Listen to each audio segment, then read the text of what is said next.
नमस्कार दोस्तों, स्वागत है आपका चैंपियन ग्रुप ऑफ एजुकेशन के इस ऑनलाइन प्लेटफॉर्म पर। और जी हाँ दोस्तों, एग्जाम का डर क्या हो रहा है, सता रहा है। बहुत सारे बच्चों के आ रहे थे मैसेज कि मार साहब एग्जाम आ चुके हैं। अरे एग्जाम आ चुके हैं 15 फेब यानी कि 2 दिन बाद हमारा पहला इंग्लिश का पेपर है 10th सीबीएसई बोर्ड के बच्चों के लिए, और एज वेल एज 12th के बच्चों के भी जो है पेपर आ चुके हैं दोस्तों। तो इसी को मद्देनजर रखते हुए कि पेपर कैसे अटेंड करना है, क्या करना है, इसी के लिए अपन क्या करने वाले हैं दोस्तों, आज बात करने वाले हैं।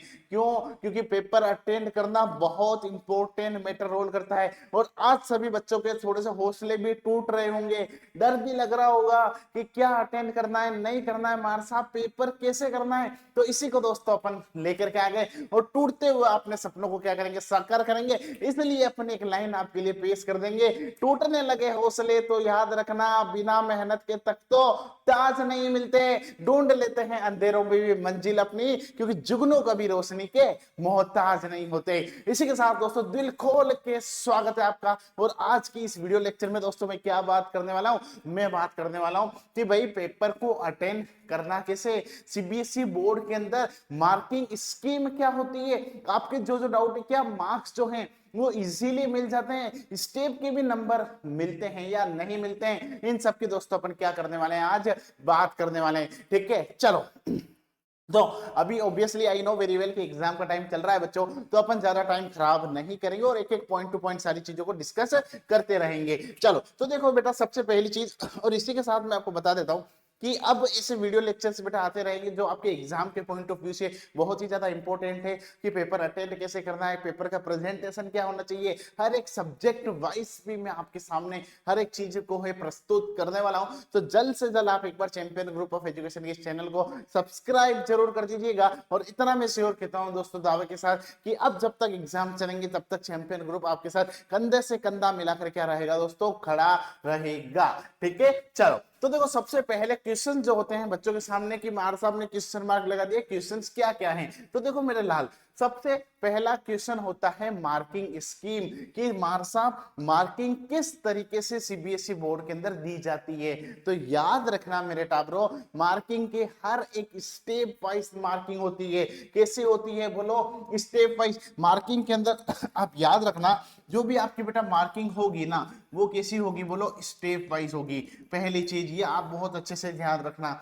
सपोज आपको कोई भी क्वेश्चन दिया हो, अगर बेटा मान लीजिए आपने, अगर जैसे सपोज एक इंग्लिश के लिए अगर मैं बात करता हूँ, लेटर अगर दिया है, तो अगर आपने उसका ऊपर का फॉर्मेट, नीचे का फॉर्मेट भी अगर लिखा है, और बीच का सपोज मान लो कुछ भी उल्टा सीधा भी थोड़ा बहुत लिखा है ना, फिर भी उसके नंबर मिलेंगे। इससे क्या बात समझ में आती है, इससे बेटा ये बात समझ में आती है कि कोई भी क्वेश्चन छोड़ के तो आना ही नहीं है। अगर बेटा अब आप क्वेश्चन छोड़ दोगे तो नंबर कितना मिलेगा भैया, अंडा मिलेगा। लेकिन अगर आप कुछ भी लिख करके आओगे ना, तो भी आपको टीचर जो है बेटा स्टेप के क्या देता है, नंबर देता है। तो पहली चीज याद रखना, कोई भी क्वेश्चन ड्रॉप नहीं करना है, हाँ लिख करके जरूर आना है, पहली चीज। दूसरी चीज, स्टेप के नंबर होंगे बेटा, ये चीज अच्छे से ध्यान रखना। सपोज आपको अभी एग्जांपल मैंने बता दिया, कुछ भी लेटर हो गया, कोई भी चीज होगी बेटा, तो उसको आपको लिख करके आना है पॉइंट वाइज। अगर आप लिख करके आते हो तो हर एक पॉइंट के नंबर मिलते हैं। अब बात कर लेता हूं मैं एक बार मैथ की। जैसे सपोज मैं खुद जैसे साइंस पढ़ाता हूं, एक एग्जांपल की मैं बात करता हूं। जैसे सपोज आपको कोई भी मिरर फॉर्मूला का, अगर सपोज आपको बेटा कोई क्वेश्चन मिल गया, राइट, अब मान लो आपको नहीं आ रहा है, लेकिन आपको ये तो पता है कि मिरर फॉर्मूला का क्वेश्चन है, इसमें क्या क्या गिवन है। तो सबसे पहले तो आप उसमें गिवन लिख दो, फिर आप उसके फॉर्मूला जो है, वो फॉर्मूला तो भैया अपने को पता चलता है ना। जैसे कि आपको मिरर फॉर्मूला दे दिया, तो आपने इतना भी लिख दिया बेटा 1/v + 1/u, तो भी उसके नंबर मिलेंगे। क्योंकि एक चीज शिद्दत से सुन लेना बच्चों, कोई भी एग्जामिनर, कोई भी सीबीएसई बोर्ड, चाहे सेंट्रल बोर्ड हो, कोई सा भी बोर्ड हो, कभी भी बच्चों को फेल करना उनका मकसद नहीं होता है। बच्चा अगर फेल हो रहा है ना, तो ये चीज मान के चलना कि वो सिर्फ और सिर्फ उसकी गलती से हो रहा है। कोई भी एग्जाम या कोई भी बोर्ड कभी भी किसी बच्चे को फेल करना नहीं चाहता है। तो ये चीज आपके मन में याद रखना, क्वेश्चन को छोड़ना नहीं है, हर एक चीज लिख करके आनी है, स्टेप वाइज जितना लिखोगे उतने अच्छे नंबर मिलेंगे। ठीक है, चलो अब बात करते हैं नेक्स्ट पॉइंट पे नेक्स्ट पॉइंट है कि क्या टीचर अपने हिसाब से मार्क्स कट कर सकता है? तो नहीं जी, इसका भी एक आंसर है। व्हाई? बिकॉज सीबीएसई खुद एक आंसर की रिलीज करती है। क्या करती है बेटा? सीबीएसई खुद एक आंसर की को रिलीज करेगी और उसी अकॉर्डिंग, उसी आंसर की के अकॉर्डिंग ही टीचर्स को क्या करनी होती है दोस्तों?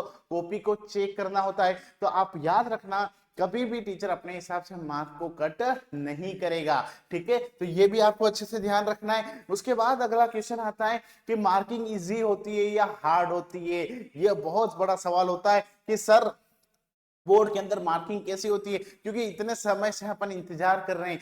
जिस घड़ी का आप इंतजार कर रहे थे दोस्तों, वो घड़ी आ गई है कि मार्किंग कैसी होती है। तो बेटा वास्तविकता बता रहा हूं, मार्किंग बहुत बहुत इजी होती है। एक टीचर चेक करेंगे, उसके बाद ऊपर और 2-3 चेक करेंगे, उसके बाद और चेक करेंगे। क्यों मैं ऐसा क्यों कैसे बता सकता हूं? तो भैया अपन जो इंस्टीट्यूट जो चला रहे हैं, वहां पे सारे ऐसे ही टीचर हैं जो खुद जो है सीबीएसई बोर्ड की कॉपी चेक करते हैं और उनके एक्सपीरियंस को ही मैं आपके सामने शेयर कर रहा हूं कि किस तरीके से कॉपी चेक होगी। पहले एक टीचर करेंगे, उसके ऊपर वापस से टीचर होते हैं, उसके ऊपर वापस से होते हैं। तो कोई भी नहीं चाहता है कि बच्चे को फेल करा जाए। ठीक है, तो मार्किंग बेटा बहुत इजी होती है, बिल्कुल भी आप निश्चिंत रहना, बस आपको लिख करके आना है। ठीक है, चलो अब बात करते हैं नेक्स्ट पॉइंट की।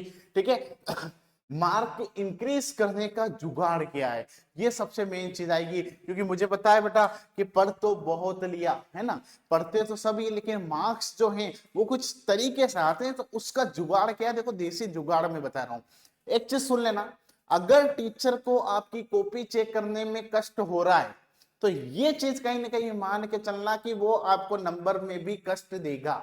ये चीज आप समझ गए ना मेरे लाल? अगर बेटा आपने साफ सुथरा काम किया है, अच्छे से प्रेजेंटेशन किया है, तो भाई टीचर को कोई आपसे जानी दुश्मन नहीं है, वो आपका कोई आपसे दुश्मनी नहीं है, वो खुद चाहता है आप पास हो जाओ। लेकिन आपको काम करने का जो तरीका है बेटा, पेपर प्रेजेंटेशन का जो तरीका है, वो आपका बहुत ही क्या होना चाहिए? अच्छा होना चाहिए, बेस्ट होना चाहिए। राइट, उसके लिए आपको करना क्या है देखो मैं बताता हूं। सबसे पहले पेपर प्रेजेंटेशन के लिए क्वेश्चंस जो अटेम्प्ट करोगे ना बेटा, वो सीक्वेंस में करना। अदरवाइज होता क्या है ना, देखो मैं बताता हूं, होता क्या है ना, सपोज एक एग्जांपल की बात कर रहा हूं, सपोज एक एमसीक्यू टाइप के क्वेश्चन आए।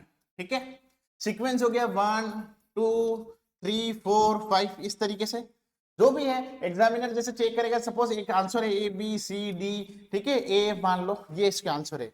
तो भैया टीचर जब कॉपी चेक करता है ना, तो उसके बाद इतना समय नहीं होता है कि वो एक एक क्वेश्चन आपको देखे कि आपने कैसे किया है। मोस्टली बच्चे का ये कर तरीका होता है कि फर्स्ट का ए, सेकंड का बी, इस तरीके से वो राइट करेगा। अब अगर मान लो आपने इस तरीके से कर दिया, अगर मान लो आपने इस तरीके से कर दिया बेटा कि फर्स्ट, फिर फिफ्थ, फिर आप कर रहे हो सेवंथ, फिर आप कर रहे हो नाइन्थ, फिर इधर बीच में आपने थर्ड कर दिया। अब ये आंसर की तो होगी।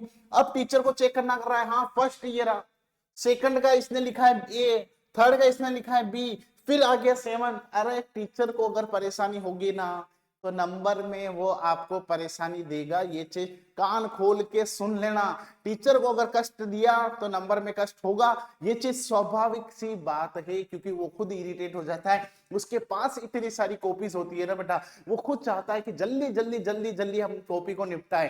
राइट, तो आपको याद रखना है, टीचर को कष्ट नहीं देना है, आपको अकॉर्डिंग टू सीक्वेंस करना है। हाँ, हो सकता है कि आपको मान लो एक दो नहीं आ रहा है, तो उनके लिए आप जगह छोड़ दीजिए, स्पेस छोड़ दीजिए, जब आपको आए तब लिख दीजिए। ठीक है, अकॉर्डिंग, और सारे जो सेक्शन होंगे बेटा, ए बी सी डी जो सेक्शन होते हैं, सेक्शन को सेक्शन में ही करना है। ये चीज भी ध्यान रखना कि जैसे सेक्शन ए दे रखा है, सेक्शन आपको बी दे रखा है, तो आप ऐसा मत करना कि सेक्शन ए है उसका एक क्वेश्चन अभी कर लिया, फिर सेक्शन बी डाल दिया, सेक्शन बी डाल दिया, उसका एक क्वेश्चन कर लिया, फिर वापस से आपने सेक्शन ए लिख दिया, उसका एक क्वेश्चन कर दिया ना। इससे गलती भी मत करना, आपको सेक्शन को अकॉर्डिंग पूरे सीक्वेंस में ही सोल्व करना है। ये चीज भी आप अच्छे से ध्यान रखिएगा। ठीक है, चलो तो ये कुछ तरीके थे। उसके बाद अब बात आती है कि रफ वर्क की, कि रफ वर्क को कैसे करना होता है। तो देखो बेटा मैं बताता हूं कि रफ वर्क का जो तरीका होता है ना, वो भी मैंने इसमें लिख रखा है कि रफ पेपर जो है वो हमेशा कॉपी का लास्ट पेपर आपको यूज करना है,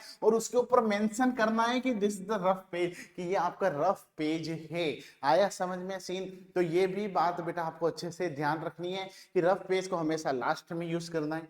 ठीक है। तो ये कुछ तरीके होते हैं बेटा पेपर प्रेजेंटेशन, पेपर के प्रेजेंटेशन के, क्योंकि लिखने का तरीका ही सब कुछ मायने रखता है। उसके अलावा भी अगर बेटा कुछ पॉइंट्स की मैं बात करता हूं, जैसे सपोज आपको ध्यान रखना, कोई भी चीज आप लिख रहे हो ना बेटा, इतनी नीट एंड क्लीन लिखो, क्वेश्चन हुआ, उसके बाद 2 लाइन छोड़ दो, कोई फर्क नहीं पड़ेगा अपने पास। ऐसा नहीं है कि बेटा कॉपी की कमी पड़ रही है, कॉपी में खूब पेज आते हैं, तो आप उन पेज उनको छोड़ दीजिए, फिर वापस से आप लिखना स्टार्ट करो। ठीक है, पहली चीज। दूसरी चीज, जो आपको पहले आता है, बेस्ट आता है, उसको आपको पहले करना है, ये चीज ध्यान रखना। अदरवाइज होगा क्या कि आप स्टार्टिंग में ही मिस्टेक करने लग जाओगे, तो कहां दिक्कत आएगी बेटा, टीचर की साइकोलॉजी बन जाएगी कि भाई इस बच्चे को तो कुछ नहीं आता, इसने स्टार्टिंग में, जैसे सपोज एक एग्जांपल बता रहा हूं, ठीक है, जैसे आपने मान लीजिए सेक्शन स्टार्ट किया, सेक्शन ए स्टार्ट किया, अब मान लो ए में आपको कुछ नहीं आ रहा है, आपने पहला क्वेश्चन कर दिया, दूसरा क्वेश्चन कर दिया, तीसरा कर दिया, ये आधे अधूरे ठीक ठाक जैसे तैसे भी आपने इनको अटेम्प्ट कर लिया, अब वो सारे क्वेश्चन मोस्टली आधे जो है गलत निकल गए, तो स्टार्टिंग में टीचर की साइकोलॉजी बन जाएगी कि भाई इसको तो कुछ नहीं आता है, तो वो क्या करेंगे बेटा, आगे आप तो जो सेक्शन बी करोगे ना, सेक्शन सी भी करोगे ना, तो उसको भी वो ऐसे ही चेक करेगा। वो क्या करेगा, ठीक है वो देख लेगा किया तो ठीक, नहीं तो हाफ मार्क दे देगा, 1/3 1/4 दे देगा, इस तरीके से करेगा। तो ये चीज भी आप सिद्ध से सुन लेना, जो पहले आता है उसको बेस्ट करना, लेकिन सेक्शन वाइज, अगर मान लो सेक्शन बी आपको पहले अच्छा आता है तो पहले सेक्शन बी कर लो, फिर उसके सारे क्वेश्चन मान लो, उसमें भी आप देखो ऐसा भी होगा, जरूरी नहीं है आपको हर सेक्शन के सारे क्वेश्चन आए, उसमें भी ऐसा होगा कि कुछ चीज आपको आ रही है, कुछ चीज आपको नहीं आ रही है, तो उसके लिए बेटा आप स्पेस छोड़ सकते हो, कोई दिक्कत वाली बात नहीं है। ठीक है, इतना सफिशिएंट स्पेस छोड़ दो, ठीक है, ताकि आप उसमें आपके जो आंसर है उसको राइट डाउन कर पाओ, ये चीज याद रखना। ठीक है, तो ये तरीके होते हैं बेटा कुछ पेपर प्रेजेंटेशन के, काम बिल्कुल नीट एंड क्लीन होना चाहिए, ये चीज अच्छे से याद रखना। ठीक है, कि पेपर में अगर आपकी राइटिंग थोड़ी सी खराब है तो उसको थोड़ा सा इस तरीके से रिप्रेजेंट करना ताकि टीचर को पढ़ने में दिक्कत नहीं आए, कम से कम रीडेबल होनी चाहिए। हाँ, ऐसा जरूरी नहीं है बिल्कुल सोने जैसे अक्षर लिखो, चांदी जैसे, लेकिन हाँ इतना तो होना चाहिए ना बेटा कि टीचर पढ़ पाए। टीचर को आंखें फाड़ फाड़ के देखना पड़ रहा है तो उसकी खोपड़ी खराब हो जाएगी, और उसकी खोपड़ी खराब हुई नहीं, वो तुम्हारे पेपर में तुम्हारे 12 बजा देगा, समझ रहे हो ना। तो ये चीज आपको अच्छे से ध्यान रखनी है बेटा कि ये सारे क्या होते हैं, कुछ तरीके होते हैं, और नो डाउट ऐसे ही अब बहुत सारे वीडियो, जैसे अब जो अपने जो 10th के बच्चे हैं उनके या 12th के बच्चों के फिजिकल का जो पेपर आ रहा है, उसी को मद्देनजर रखते हुए मैं अभी अगली वीडियो ये भी लाने वाला हूँ कि इंग्लिश का पेपर कैसे अटेंड करना है, उसके अंदर क्या स्ट्रेटेजी होनी चाहिए। ये जो स्ट्रेटेजी है वो जनरल सारे पेपर्स के लिए है कि बोर्ड के अंदर जाओ तो क्या ध्यान रखना है। अभी 1-2 वीडियो लेक्चर ये भी आने वाले कि बोर्ड के अंदर आपको क्या करना है, कैसे करना है। तो इस तरीके की संपूर्ण जानकारी के लिए दोस्तों आप क्या करना, चैंपियन ग्रुप ऑफ एजुकेशन के जो यूट्यूब चैनल है उसको सब्सक्राइब कर लेना, बेल आइकन को प्रेस कर लेना, ताकि आपको सारे के सारे इंफॉर्मेशन जो है वो प्रॉपर मिलते रहें। ठीक है, चलो इसी के साथ टाटा बाय बाय।